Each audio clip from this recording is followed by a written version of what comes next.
What's up? What it is? What it do? I'm back, y'all. I'm back. That cold tried to take me out, but I'm here. We're gonna go ahead and get this started this evening. As always shout out my sideline talk family. So shout out to her, shout out to Tay, shout out to John. But yeah, let's get into this one this evening. How are y'all? Um, let's kick it off with the game that happened on Thursday night. Um, Packers versus the Lions. The Lions did clinch a playoff spot with that win. So congratulations to Detroit back in the playoffs and beating the third place NFC North team. It's crazy because before last night they only had 3 losses. Now they have 4. But in third place, the Packers, and they actually have 2 games behind second place now, 3 games behind first, and the Lions did sweep them. So the Lions do have the tiebreaker, up 3 games with 4 games remaining. So Packers' chances of winning the division um, with 4 losses is 0 to none at this point. It's crazy how competitive that division is. But let's talk about it. Lions, Packers yesterday on Amazon TV. Lions won 34-31. Jordan Love played well, not great. Played well. 12 completions out of 20 for 206 yards and a touchdown. Jacobs, shout out to him. He ran in 3 tutties. He had 66 yards, 3 touchdowns. Romeo Doubs did not play. Their number 1 receiver, Romeo Doubs, didn't play.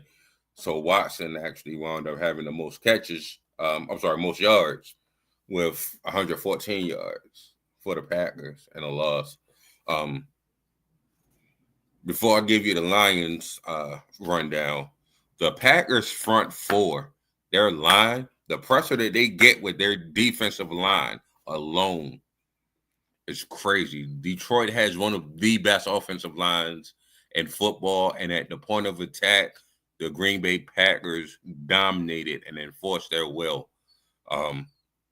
Sonic and Knuckles never got going in the backfield for Detroit. They never really got it going.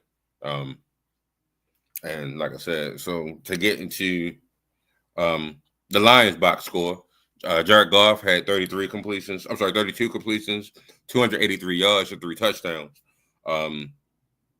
David Montgomery had 51 yards and a touchdown. Jameson Williams, 5 catches, 80 yards. And Sam Laporta, 5 catches, 54 yards. Tim Patrick, who hasn't had a touchdown since 2021, now has 3 touchdowns in the last 2 weeks. He had 2 touchdowns yesterday.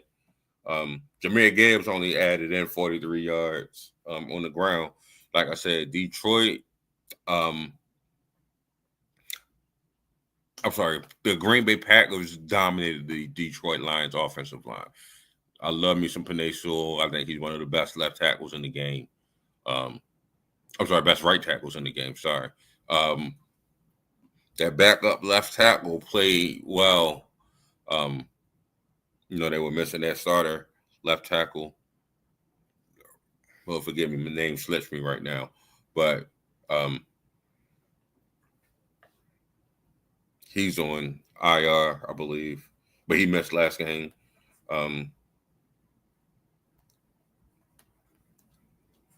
But Detroit has a very good offensive line. Taylor Decker, excuse me, that's his name. Taylor Decker missed last game.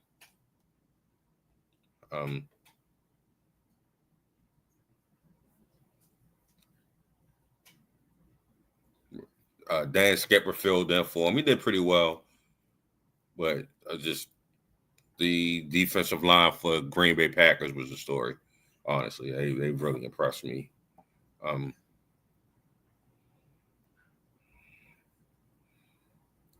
trying to see how long Taylor Decker's going to be out. They actually, speaking of Taylor Decker, oh no, that's old. It's old. That's 4 months. I thought it was 4 minutes. I don't know how long he's going to be out.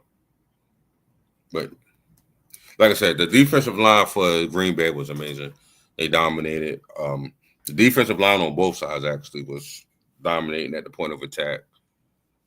Josh Jacobs needed a couple more carries, I think, and the Lions would have. I'm sorry, Green Bay would have stood a better chance against the Lions. But again, they only lost 34-31, so it was a very good competitive game. Lions are 11-1 on the season, 12-1, I think. Yeah, 12-1 on the season. So they have a very good shot at winning not only their division, but the NFC. So 2 lost teams are the Vikings in the NFC and that division, and they take on the Falcons, so they get Kirk Cousins. We'll talk about that game later. And the Eagles also have 2 losses, and the Eagles are going up against the Carolina Panthers. So,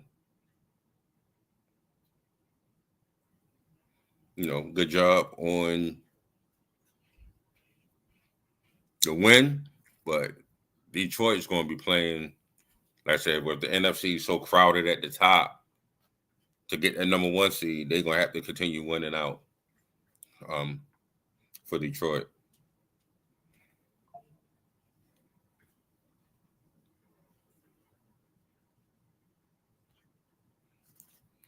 All right, but keep it with the NFC North.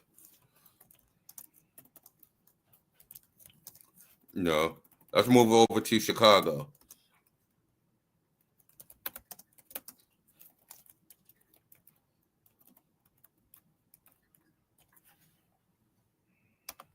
Doing this off the bingy. So who should coach the Bears in this season coming up? Like I said, we were just talking about the Lions. Ben Johnson is in line to get a head coaching job. I might go off on a tangent with this one, y'all, but follow me. So for the Bears, like I said, they got the quarterback. I think Caleb Williams is doing an excellent job. I think Caleb Williams is definitely going to be the quarterback of the future for them. There's no need of looking elsewhere or acting like he's a bust or anything like that. I think Caleb Williams is the real deal.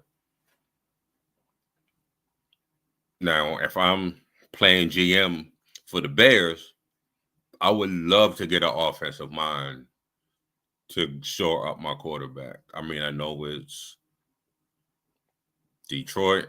I know it's Chicago, the NFC North. They used to having defensive-minded, defensive culture.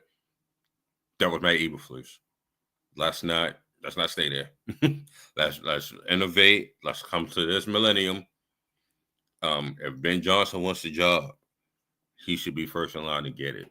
I know he's offensive coordinator for the Lions, and offense. He's never been a head coach in this league, but I think he should get a shot at trying. And one, he knows the division already. He's offensive coordinator with the Lions, so he's very familiar with the division. Very familiar with the Lions, who's going to be at the top of the division.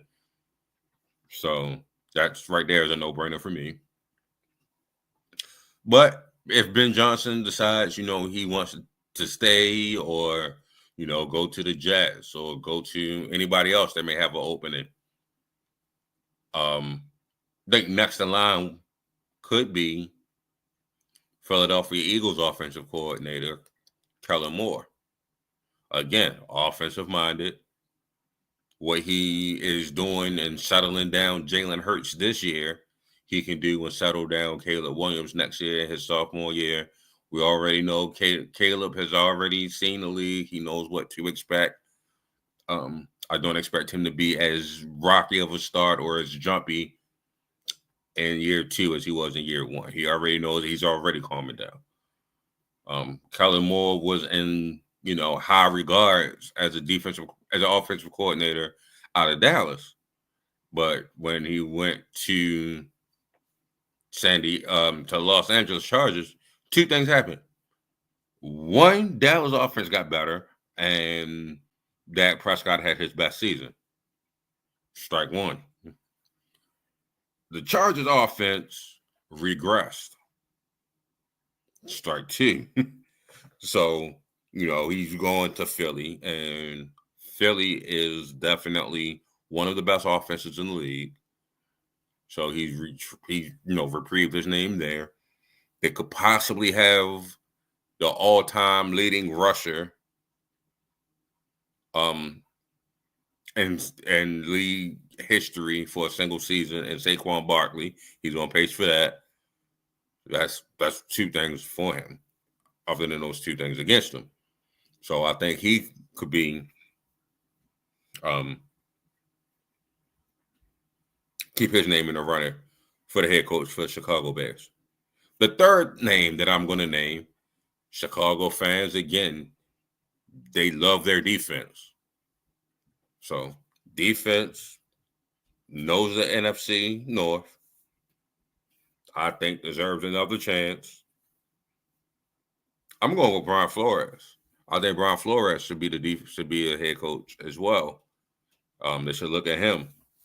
Now, the reason I'm naming these three names is, and you can put Steve Spagnuolo in that as well. That's four.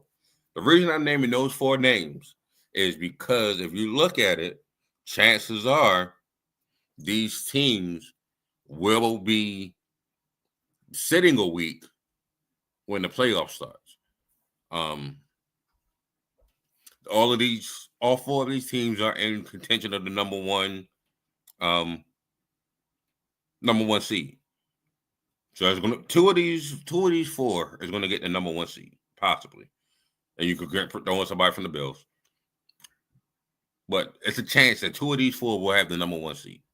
And what that means is when the playoffs start and there's other teams that you can't talk to because their teams are actually getting ready, or there's teams that may have possibly been eliminated, and you may not want to go there. These names have shown success in their current positions.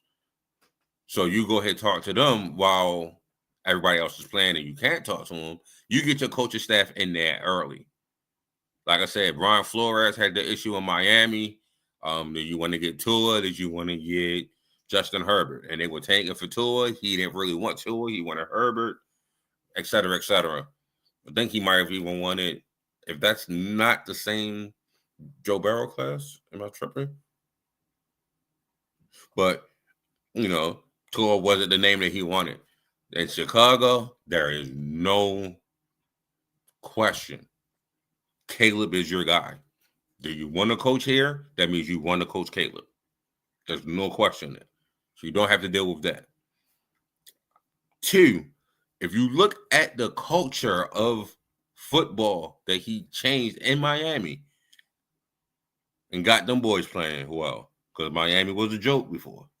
If you look at the culture of the defense at the Vikings, when Mike Zimmer left, he made that even better. And Mike Zimmer is a hell of a defensive coordinator.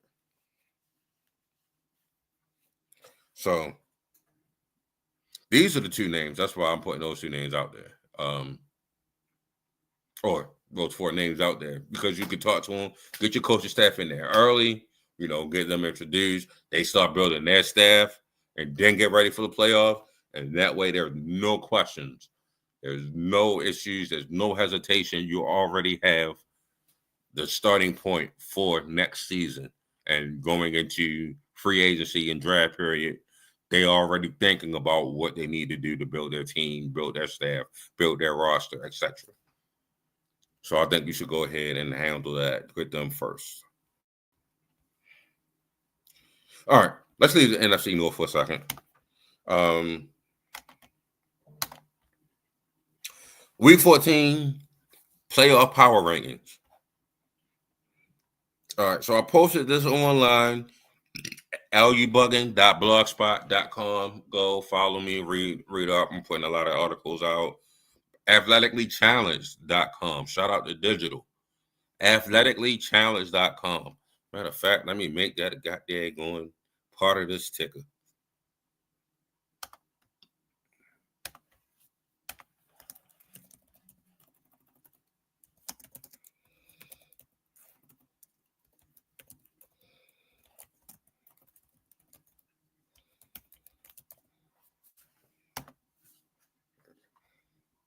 So, go to athleticallychallenged.com. It's there. Athleticallychallenged.com. Go there. Well, week 14 power rankings read as such. I'm just gonna name off. So I went through all the teams that's possibly in the playoffs, but we pretty much have a good idea of the 14 teams that are in. There are a couple of wild cards depending on who wins the NFC West and who wins the NFC South. Everything else, not set in stone, but it's written with a pen, if you could say that. It ain't chiseled, but it's written with a pen. Might be written with a permanent marker. But top 10, going to start with Seattle Seahawks. They are leading their division by a game. They're the third seed in the NFC. They got the Cardinals this weekend.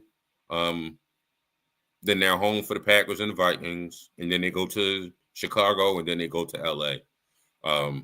But Geno Smith played well as of late. Seahawks are definitely in that driver's seat to win the NFC West. They only got one game against a losing team, but their defense played well. Mike Mack got them boys playing.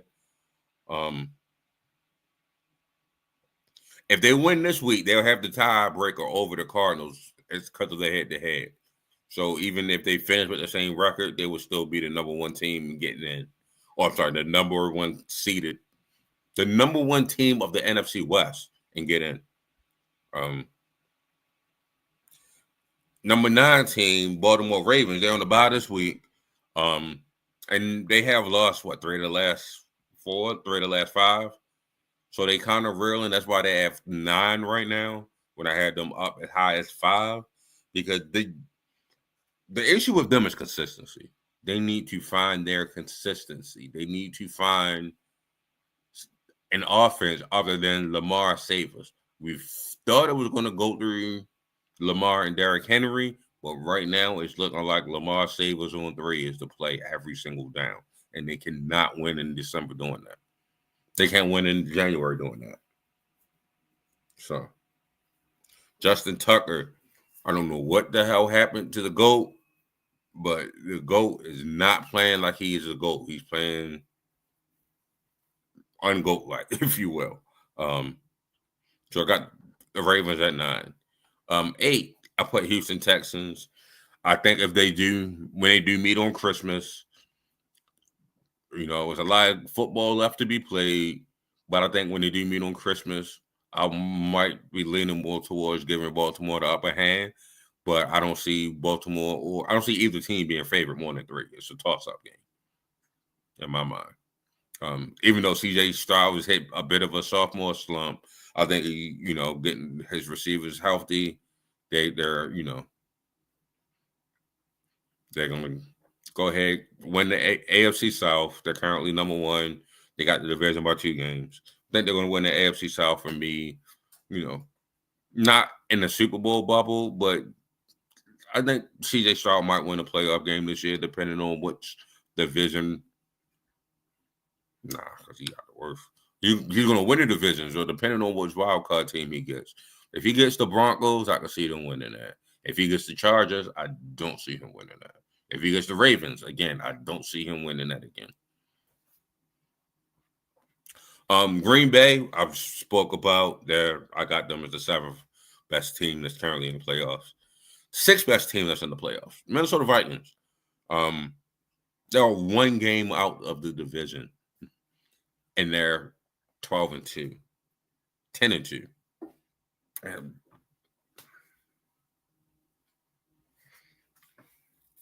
11-2. What are they?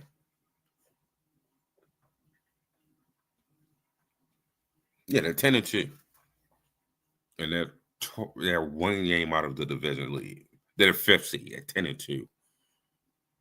Trying to tell you, the NFC North is not playing games. But I think the Vikings go ahead and get this dub this week.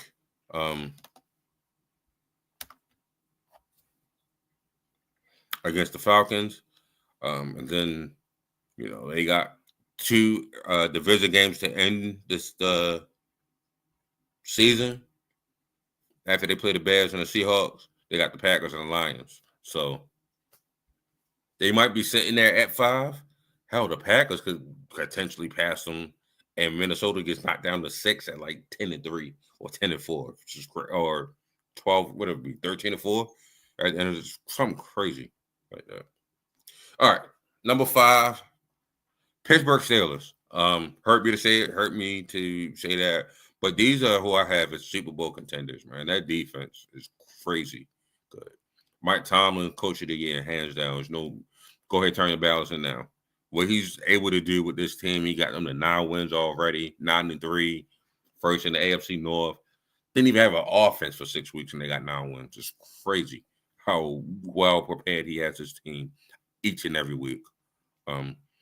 They do play the Browns this week. A little bit of a redemption game. Hopefully, it's not snowing. They do get the Browns at home. It's like the Browns get the Steelers every year, don't matter when, don't matter why. They just get them. And they had that game that they got them, and I think they destroyed the Browns this week, especially if it doesn't snow. So I got them in my 5th team. My 4th team I have the Kansas City Chiefs. The champs. They've already clinched the playoff spot. A win against the Chargers would give them the division, I believe. Because the Chargers are 3 games behind. Yeah, 3 games behind. So if they beat the Chargers, they pretty much won the division.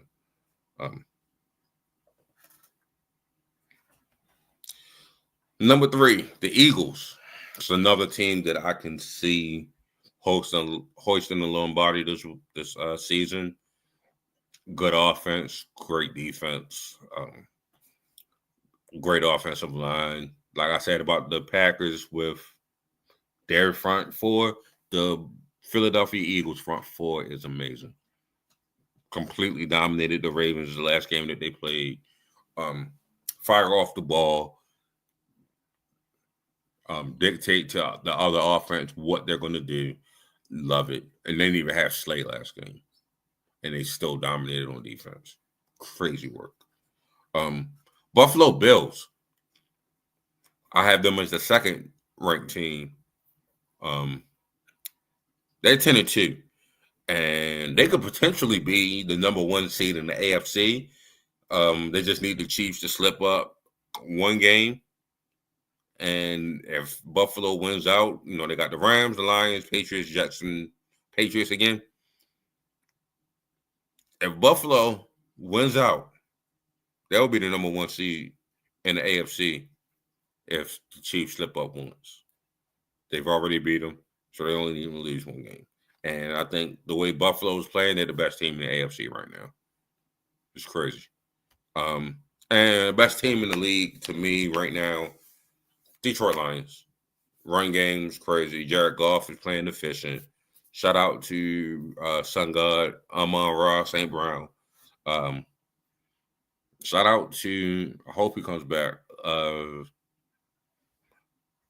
the hell is his name? Defensive tackle slipped my mind again. Aleem McNeil, amazing.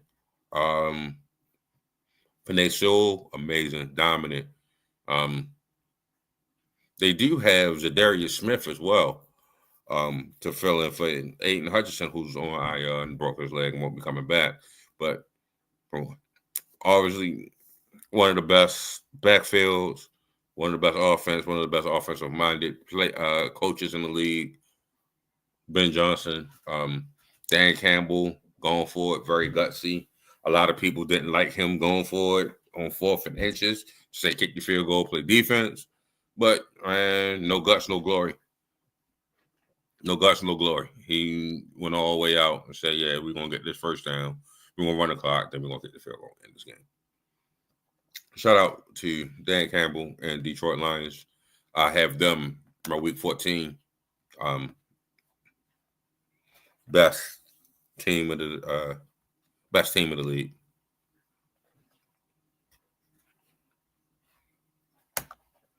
All right. So what games am I watching? That's a hell of a question. Week 14. I'm gonna go ahead and go down.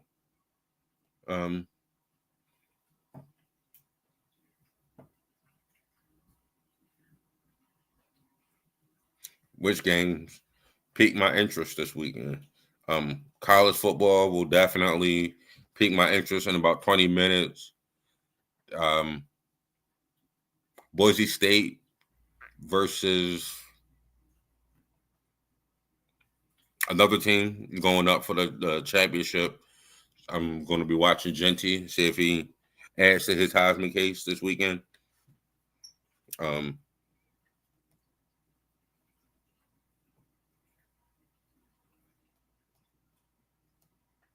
Yeah, so 1:00. Minnesota versus Atlanta.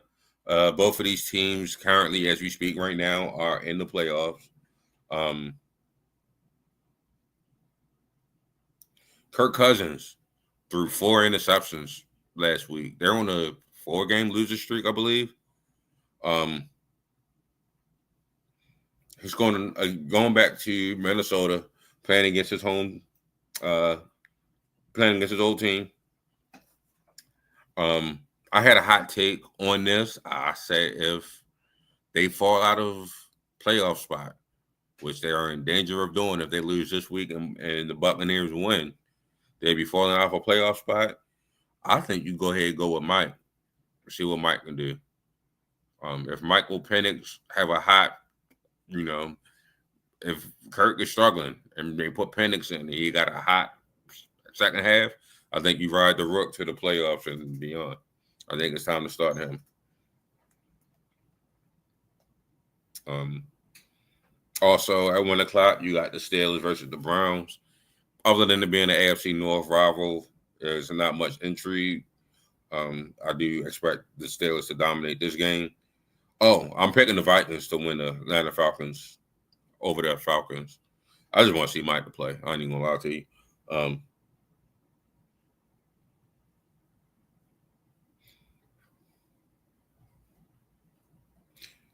At 4, there's 2 games that I'm watching. Both of them have playoff implications. The Seattle Seahawks go to Arizona. And like I said just now, Gino's been playing well. That defense has been playing well. Arizona needs this game to, get back into the playoffs. They cannot go down 2 games to a team that beat them twice.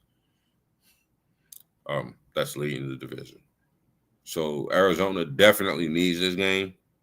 I'm going to go with Arizona to win this game. I think Kyler Murray and that offense go off. And then at 4:25, the Buffalo Bills, like I said, the hottest team in the AFC, take on the LA Rams. Again, the Rams and the Cardinals are tied in the division. They're tied. They're actually 1 game behind the division leader. So if Arizona wins and the Rams lose, it's pretty much the same thing. The Rams cannot afford an L to the Bills. I do have the Bills winning. Do have the Bills winning this one. The Rams can't afford it though. Josh Allen, I think if he comes out this game right here on all cylinders, firing, doing Josh Allen things, the good Josh Allen, not Josh could be kind of a up and down roller coaster. He could do this a lot. If he's here and not here, if he's here and not here, not here, they win easily, going away.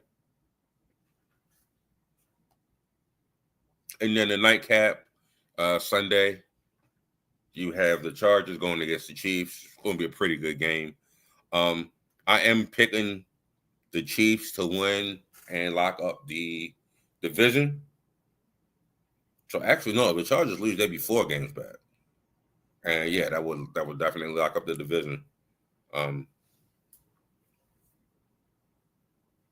I'm picking the Chiefs to win. It's a hat and t-shirt kind of night for them.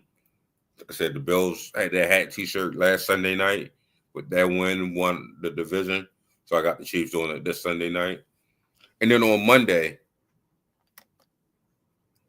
I'm interested. Last year they did the Toy Story game. This year they're doing the Simpsons game. Grew up watching the Simpsons, so just the kid in me wants to see, the Simpson version of Bengals and Cowboys. That'd be the only thing that makes it interesting. Both of these teams are pretty much all but eliminated from the playoffs. Both teams need to win out, and it's not possible. One of them got to lose. So whatever one loses tonight or on Monday night will definitely be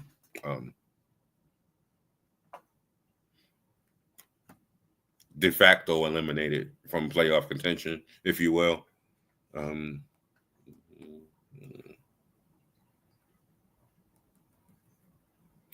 College football playoffs, very interesting. I am not going to get into it. So, yeah, tonight you got Boise State playing against UNLV for the Mountain West. Tomorrow at 8. Like I said, it's championship football weekend, so we definitely got a lot of matchups of ranked teams. Let's go for 4. Let's go for 4 p.m. No, let's go for 12 p.m. Number 15, Arizona State versus number 16, Iowa State. The Big 12 championship. It's at 12. And then you go to 4 o'clock and number 2, Texas versus number 5, Georgia. Georgia already won that matchup earlier this season. Georgia's coming off an 8 overtime game. I don't know if them boys is ready to play again right now, but that's at 4, SEC championship. And then at 8, you have the ACC championship, which is SMU versus Clemson. And then also at 8, you got number 1 Oregon versus number 3 Penn State. Big 10 championship game. Amazing. Real quick, top 10 schools. Top 12 schools. Oregon, Texas, Penn State is 3. Notre Dame is at 4. Georgia's 5. Ohio State, after their loss, fell down to number 6. Tennessee is 7. SMU is 8. Indiana is 9. Boise State is 10. Like I said, they play at 7, about 15 minutes from now. Alabama's 11. And Miami is 12. Right outside of that is Ole Miss at 13. I don't know if the playoff bracket is going to shake much after championship weekend, but I love to see it. I love the chaos, and I will be back here next Friday to talk about it all. That's my show for this evening, y'all. Follow Al U Buggin on X and Instagram at Al_U_Buggin. Follow me on Blogger. This is now a full-on podcast. So if you're not watching this live on YouTube, like, follow, subscribe on the YouTube. You can also hear the audio on Apple Podcasts. You can hear the audio on Spotify. And I am also on Deezer. So you got 3 different ways of listening to me. See my beautiful shining face on YouTube if you would like. But that's it for this evening. Be blessed. Be productive. Be more. I love you. I'm out.